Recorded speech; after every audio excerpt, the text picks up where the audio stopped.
Long time ago, there was a gigantic praying mantis who terrorized Halo, killing and eating Kender. And this is the mighty XimXim's story. Greetings and welcome back, guys. How are you doing today?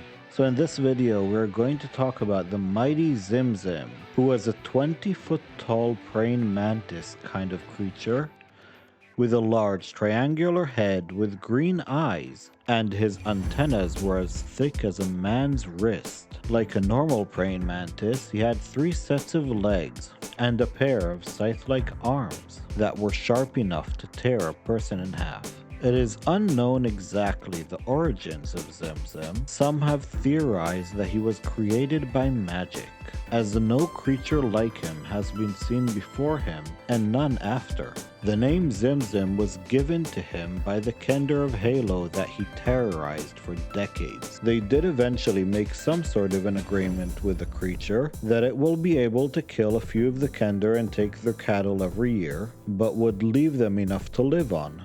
The kender did complain to the Argothian Empire, who sent out 11 expeditions to deal with the monster, but none have returned. And one year, the mighty XimXim came out in springtime, destroying the kender village of Skipping Trace, moving into the cavern just above the ruined village. A few years after that, Ergoth went to war with Tarsus, and during that war, the Argothians had to withdraw due to the Red Wreck, a plague that came in the mists, who caused them to bleed from their eyes, ears, and noses and eventually die. And as they retreated, the Tarsus soldiers moved in to attack the city of Halo, but they were attacked and stopped by XimXim.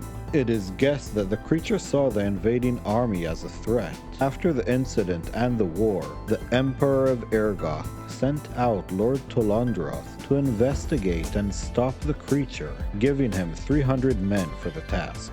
Finding the creature's lair, Tol Mandis and his 2 wives investigated it. But unfortunately, the beast returns. Tol and Mandis fought the creature, and in the battle, Mandis loses his arm, but Tol manages to force the creature to fall into a pit of molten rock, where it finally died. And that was the short story of XimXim, the mighty praying mantis, who managed to cost the Tarsians a war, and might have gone on forever if not for Tol, who stopped him. I hope you enjoyed this story, and we'll see you in the next one. Have a lovely day.